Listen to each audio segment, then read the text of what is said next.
샬롬 샬롬 샬롬 샬롬. 하나님 사랑합니다. 여러분 주 안에서 사랑합니다. 오늘 예레미야 30장 말씀 12절에서 17절 세 살이 도단하게 하리라 이렇게 말씀하시죠. 예레미야 30장 12절에서 17절 말씀입니다.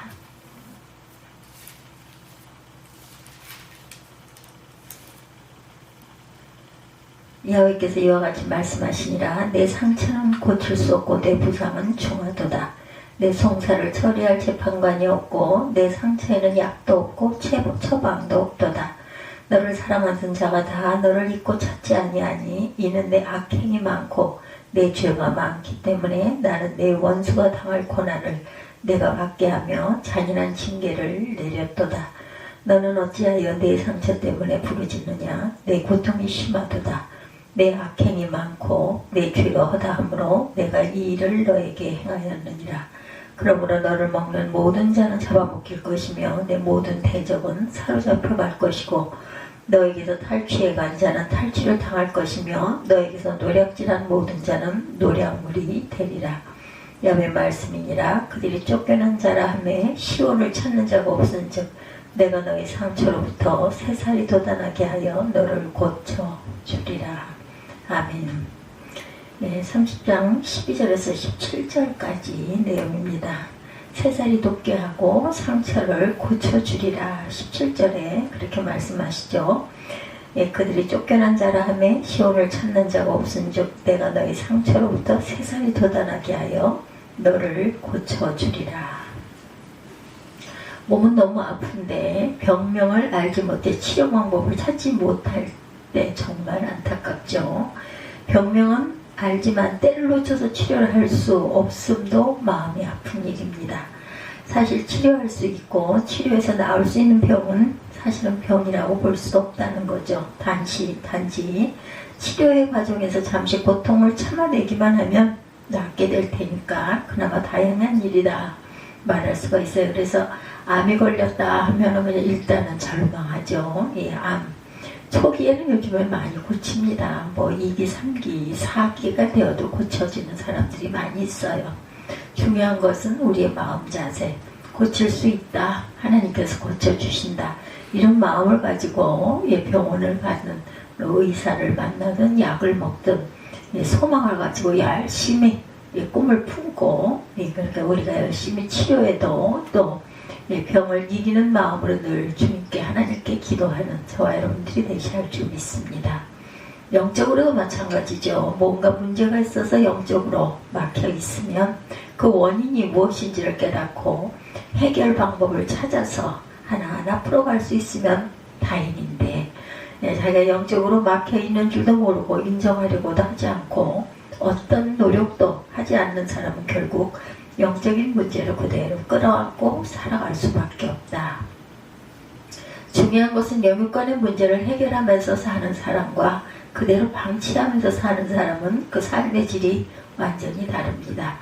오늘 본문 말씀에 보면 남유다는 중병에 걸려 있어요. 나라는 바벨론에 패했고 백성들은 노예로 전락했고 정치 지도자는 자기 살 길만 찾고 거짓 선지자들은 자기 이익만 구하며 백성들은 너무 힘들어서 미래에 대한 소망도 끊어져 버리고 결국 나라 전체가 총체적으로 깊은 수렁에 지금 빠져 있습니다. 그래서 내 상처는 고칠 수 없고 내 부상은 중하다. 10절에 이렇게 말씀하시죠. 응급실에서 근무하는 의사나 간호사는 환자가 응급실 문을 열고 들어올 때부터 자기네 병원에서 고칠 수 있는 환자인지 더 큰 병원으로 후송해야 할 환자인지를 직감적으로 안다고 합니다. 그래서 부상이 너무 심해서 고칠 수 없는 환자는 빨리 더 큰 병원으로 옮겨가게 해야 한다는 거죠. 하나님께서도 남유다의 백성들을 보면서 어디서부터 손을 써야 할지 난감한 상황이었어요. 그래서 내린 결론이 내 상처에는 약도 없고 처방도 없다 이렇게 말씀하시죠. 우리가 사람들과 대화하면서 흔히 약도 없어 라고 말하면서 도저히 회생이 불가능하다. 어떻게 할 방법이 없다 이럴 때 더 이상 약도 없어 이런 말을 합니다. 약이라도 있어서 치료의 가능성이 있고 처방을 내려 순차적으로 치료만 할 수 있어도 감사한 일이죠. 치료를 받는 과정에서 어떤 회복의 변화가 일어날지 모르기 때문에 막연하기 때문에 그것으로 인하여 고심할 때가 많지만 일단 딱 고칠 수 있습니다 라고 얘기를 하고 원인을 알고 약물 치료를 할 건지 아니면 수술할 것인지를 결정하고 각각의 전문의들 비뇨기과, 혈관과, 신경을 이어주는 신경과, 성형외과 팀을 구성해서 수술과 치료에 착수할 수만 있어도 그나마 희망이 있고 다행스러운 일이죠. 근데 의사가 늦었다, 치료할 방법이 없다고 말하면 그처럼 비극적인 절망적인 일은 없습니다. 근데 안타깝게도 의사 되신 하나님께서 남유다를 바라보시면서 내 부상이 중에서 내 상처를 고칠 수도 없고 약도 처방도 내릴 수 없다고 하시니 이제 남유다는 갈 곳이 없어요. 갈 때까지 간 거죠. 아니 우리가 흔히 말하듯 갈 곳은 한 군데밖에 없는 상황에 놓인 겁니다. 더욱 안타까운 것은 당시의 상황이 송사를 처리할 재판관이 없었다는 사실이에요. 13절에 보면 내 송사를 처리할 재판관이 없고 내 상처에는 약도 없고 처방도 없다. 이제 남유다는 갈 때까지 갔어요. 우리가 흔하게 말하듯 갈 곳은 한 군데밖에 없는 상황. 더욱 안타까운 것은 당시의 상황이 송사를 처리할 재판관이 없고 또한 이는 올바른 재판관을 찾아볼 수 없을 정도로 나라 전체가 타락했음을 뜻하기도 합니다. 다른 의미로 백성들이 그 누구의 말도 들으려 하지 않았고 옳고 그름의 판결을 받아들이려 하지 않았고 어떤 지도자의 권위도 인정하고 있지 않다는 사실. 쉬운 예로 환자는 의사의 말을 들어야 하고 치료 방법과 과정을 따라야 하는데 오히려 환자가 자기 생각을 말하고 자기가 의사인 척하고 있으니 어떻게 병을 고칠 수가 있겠는가. 너무 잘 알아요. 너무 잘 알기 때문에 더 이상 뭘 어떻게 권할 수도 없는 그런 상황일 때 방법이 없죠. 병원에 가서 환자복을 입는 순간 의사에게 나는 당신의 뜻을 따르겠습니다 라는 암묵적인 동의를 하는 것인데 환자복은 입었으나 의사의 말은 따르지 않겠다고 하니 하나님께서 치료를 포기할 수밖에 없다. 한편 병에 걸려 입원을 하게 되면 처음에는 위로하고 기도해 줄 사람들이 찾아오지만 시간이 오래 지나면 점점 잊혀진 존재가 되고 맙니다. 그래서 찾아오는 발걸음도 뜸해지고 연락도 끊어지고 자기 스스로 견뎌내야 하는 과정을 겪어가게 되죠. 그래서 간병인 긴병이 효자가 없다 이런 말이 있습니다. 요즘에는 그죠? 간병인 보험도 있습니다. 그래서 보험을 들면 그 간병하는 사람들이 상주를 하고 간병을 해주죠. 필요한 부분들, 도와줄 부분들, 부축해줘야 될 부분들, 아니면 시트를 갈거나 환자복을 갈아입히거나 스스로 할 수 없을 때 필요합니다. 간병인이. 오늘 본문에도 남유다가 건강해가지고 활동을 할 수 있을 때는 애굽의 왕도 찾아오고 에돔 족속의 지도자들과 교제를 나눴는데 이제 남유다가 중병에 걸리게 되니까 너를 사랑하는 자가 다 너를 잊고 찾지 않는다. 14절에 이렇게 증거하죠. 외톨이의 상태가 되고 말았어요. 즉 몸은 고통에 시달리고 마음은 외로움에 빠진 상황이다. 인간이 겪는 아픔 중에 잊혀진 존재로 전락하는 아픔이 가장 큰 아픔이죠. 결국 남유다는 상처 때문에 고통이 너무 심해서 부르짖고 있습니다. 환자의 마지막 권리가 신음이고 부르짖음이라고 할 수 있는데 지금 남유다가 할 수 있는 일은 나 여기 있다며 나를 돌아봐 달라고 부르짖는 것 외에는 아무것도 할 수 없는 상황이다. 그럼 남유다의 병의 원인은 과연 무엇인가? 의사 되신 하나님께서는 이는 내 악행이 많고 내 죄가 많기 때문에 내가 징계를 내렸도다 라고 말씀하세요. 즉 남유다의 죄와 악행이 병을 불러왔고 회개하지 않으므로 병을 키웠으며 의사 되신 하나님의 말씀에 순종하지 않으므로 더 이상 치료할 수 없는 희생 불가 판정을 받은 것이다. 남유다의 모습과 지금 우리의 모습이 너무도 닮아 있어요. 우리 역사도 총체적으로 아픔과 고통을 겪고 있지 않습니까, 여러분들? 어떻게 돼서 계엄령이 내려졌는지, 대개는 외세가 침략했을 때 계엄령을 내리는데 이거는 국가 안에서 내부에서 이런 반란이 일어난 거죠. 세계적으로는 전쟁과 이상기후, 국내적으로는 파병과 정쟁, 경제적으로는 삼고현상, 고물가, 고금리, 고환율, 빈부격차가 너무 심합니다. 사회적으로는 인구 절벽과 고령화와 코로나는 지나갔지만 아직도 코로나를 앓고 계신 분들이 계시죠.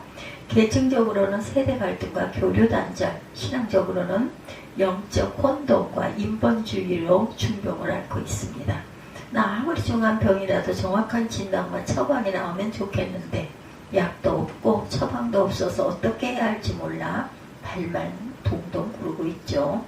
거기다 심령이 강팍해져서 그 누구의 말도 들으려 하지 않고 목사의 설교에도 반응하지 않고 홀로 아파하고 괴로워하면서 불평하고 있는 것이 마음이 아픕니다. 사실 우리가 이렇게 고통을 당하는 우리 악행 때문이고 우리 죄가 많기 때문임을 깨닫고 인정해야 되는데 회개 먼저 해야 되겠죠? 자신의 죄를 인정하려 하지 않고 회개를 거부하고 끝까지 자기 방법대로 해결하려고 하고 상대방들에게 자꾸 전과 내 잘못이 아니라 너희가 잘못해서 그렇다 서로 밀고 이렇게 되다 보면 다른 방법이 없어요. 우리 힘으로는 이 모든 어려움과 고통을 해결할 수 없음을 깨닫고 온전히 회개하고 하나님 앞에 나아가는 길밖에 없습니다. 사람이 할 수 있는 일은 없죠. 내 부상은 중하고 내 상처는 고칠 수 없고 약도 없고 처방도 없다고 말씀하셨던 하나님께서 17절 마지막 절에는 그래도 우리를 불쌍히 여기셔서 내가 너의 상처로부터 새살이 돋아나게 하겠다. 내가 너를 고쳐주리라 말씀하셨으니 그 약속의 말씀을 굳게 잡고 하나님만 의지하며 하나님의 명령에 순종할 줄 알아야 되겠다. 지금이 마지막 기회고 더 이상의 기회는 없다는 진정한 매달림이 있어야 되겠다. 마지막이라 여기며 매달리는 사람과 다음에 또 기회가 오겠지라며 미루는 사람은 그 삶의 태도가 완전히 다릅니다. 새살이 돋는 기적과 기쁨을 여러분들 아십니까? 네, 나는 온몸의 상처를 끌어안고 산다. 그리고 상처를 보면서 그때 그 시간을 기억하며 하나님의 은혜에 감사하며 사랑하고 있다. 도저히 아물 것 같지 않던 상처, 그래서 거울을 볼 때마다 설명할 수 없었던, 설명할 수밖에 없었던 그런 상처였는데 마침내 새살이 차오르고 시간이 흘러 기존의 살과 일체를 이룰 때 그 감격, 이루 말할 수가 없습니다. 하나님께서 남녀에다에게 허락하실 축복도 마찬가지였죠. 지금 바벨론의 포로가 돼서 이리저리 찢기고 중병에 걸려 약도 처방도 내릴 수 없는 지경이었는데 하나님께서 은혜를 베푸셔서 새살이 돋는 기적같은 축복을 허락하시고 이전의 상태로 다시금 돌아가게 해주시겠다고 하니 얼마나 큰 은혜고 감사인가. 그러게 하나님은 남유다 백성들에게 지금 비록 바벨론의 포로가 되어 고통 중에 있겠지만 잘 참고 견디면서 고난 중에 숨겨진 하나님의 뜻을 깨닫고 절대로 소망을 끊지 말라 명합니다. 그리고 더 이상 사람이나 다른 나라를 의지하지 말고 오직 하나님만 의지하며 백성들 간에도 서로 등 돌리지 말고 사랑하며 영적으로도 원망과 불평이 아닌 감사와 찬송하며 살라고 말씀하시죠. 그러면 내가 너의 상처로부터 새살이 돋아나게 하면 너를 고쳐주리라. 우리도 마찬가지입니다. 비록 지금은 총체적인 어려움을 겪고 있다 할지라도 말씀과 믿음으로 무장하고 예배하는 일에 힘쓰며 원망과 불평보다는 감사와 찬송을 올리고 소망을 꺾지 말고 옷깃을 여미고 허리를 동이며 영적으로 무장하고 하나님께서 우리에게 새살이 돋아나는 축복과 고쳐주신 은혜를 더해 주시겠다고 하신 그 약속을 믿고 봐야 되겠죠. 중병에서 회복된 남유다 백성들에게 이제 어떤 삶이 펼쳐질 것인가. 포로에서 해방되고 폐허화된 성읍이 재건되며 사람으로 가득하게 되고 감사하는 소리와 즐거워하는 소리로 충만하게 될 것이다. 또한 하나님께서 번성하게 하셔서 인구수가 줄어들지 않고 존귀하게 하셔서 비천하지 않게 하실 것이다 라고 약속하셨어요. 그래서 22절에 보면 자손이 번성하고 하나님 앞에 당당히 서며 원수들은 떠나가고 지도자가 다시 세워지며 통치자는 물론이고 모든 백성이 하나님 앞에 가까이 나아감으로 궁극적으로 너희는 내 백성이 되겠고 나는 너희들의 하나님이 되리라 이렇게 말씀하십니다. 이 성경을 묵상하면서 우리에게 이런 회복의 역사가 일어나기를 간절히 소망합니다. 세계적으로 전쟁이 속히 끝나고 국내적으로도 정치와 경제가 안정되고 교회적으로는 다시금 부흥의 역사가 일어나고 가정적으로는 모든 가족들이 하나 되고 화목이 이루어져서 영적으로 감사와 찬송으로 충만하고 더 이상 기독교인들이 수치를 당하지 않고 족교와 영광을 받음으로 너희는 내 백성이 되겠고 나는 너희의 하나님이 되리라는 회복의 역사가 우리에게도 일어나기를 주님의 이름으로 축복합니다. 더 이상 영육간에 아파하지 않고 빨리 치료가 돼서 3살이 돋았으면 좋겠어요. 그래서 즐거움으로 웃음소리가 가득한 대한민국이 되기를 주님의 이름으로 축복합니다. 그러기 위해서 우리가 해야 할 일은 우리가 선자리를 다시금 확인하고 회개할 것은 회개하고 결단할 것은 결단하면서 옷깃을 여미고 허리를 동이며 하나님 앞에 엎드릴 줄 아는 그런 은혜와 축복을 여러분들이 받으셨으면 좋겠어요. 부상이 상처 중하고 상처가 깊어 고칠 수 없다며 절망하지 말고 약도 처방도 내릴 수 없다며 미리 포기하지 말고 네가 너의 상처로부터 3살이 돋아나게 하여 너를 고쳐주리라는 약속을 굳게 부여잡고 소망 가운데 나아가는 복된 저와 여러분들이 되시기를 주님의 이름으로 축복합니다.